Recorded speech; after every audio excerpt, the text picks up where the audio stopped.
প্রতিদিন রাত 12টায় স্কুলের মাঠে একটা মার্বেল গড়ানোর শব্দ শোনা যায়। কেউ গেলে কাউকে দেখা যায় না, শুধু একটা ভেজা মার্বেল পড়ে থাকে। পুরনো স্কুলের শেষ বেঞ্চে আজও কেউ বসে না, কারণ সন্ধ্যার পর খাতা খুললে দেখা যায় ছোট হাতের লেখায় লেখা, আমি এখনো পড়ছি। গ্রামের পুকুরপাড়ে রাতে একটা লণ্ঠন জ্বলে।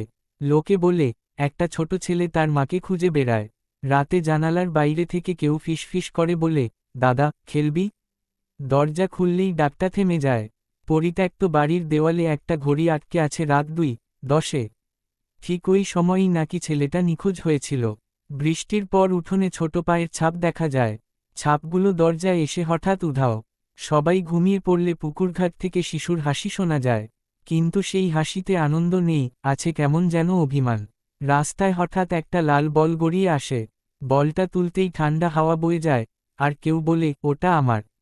স্ট্রিটলাইটের নিচে একটা ছোট ছায়া দাঁড়িয়ে থাকে। আলো নিভলেই ছায়াটাও হারিয়ে যায়। একজন রাতজাগা লোক বলেছিল, ছেলেটা নাকি বলেছে, ভয় পেও না, আমি শুধু একা।